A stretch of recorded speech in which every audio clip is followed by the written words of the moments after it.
the city of Smile na so, sa Bacolod. Siyempre, bless. No? Talaga na simula rookie year ko hanggang ngayon, 18 years nga. So, talagang sa lahat ng fans, maraming salamat sa walang sawang suporta. And pang 18 yung jersey ko before, pang 18 years ko na to.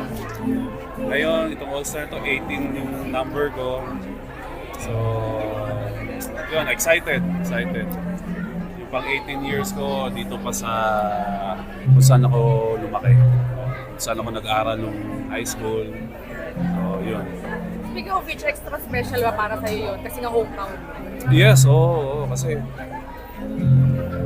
ang sabi sa akin, tayo daw yung may hawak na yung record na pinaka maraming all-star appearance, 18 straight.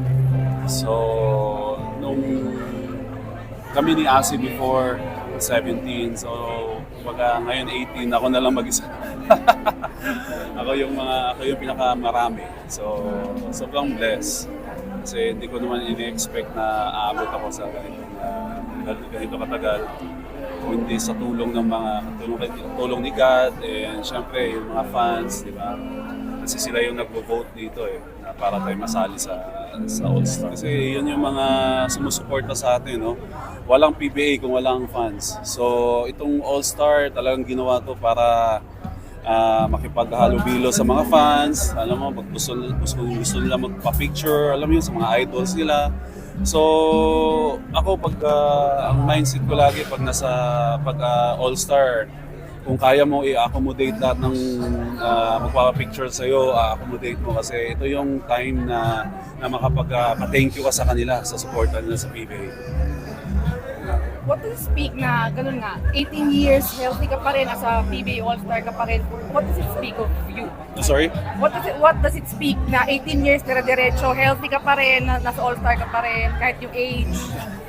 Age, 22, di ba? 22.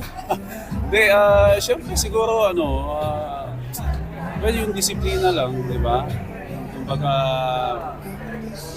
actually, yun nga, sinabi ko na hindi ko may in-expect na abot ako ng ganito. Kasi ang mindset ko lang lagi is makapagbigay sa kasiyahan sa mga fans, sa mga supporters ng PBA, gano'n. So wala naman, kumbaga, itong All-Star, enjoy lang, di ba? Enjoy lang. Kumbaga, kung sa Sunday, let's say tomorrow, di ba, skills. So I'm sure marami silang mag-enjoy sila tomorrow and lalo na sa All-Star game. Parang yun lang naman yung All-Star eh. Basta ang mindset ko kapag give back to the fans.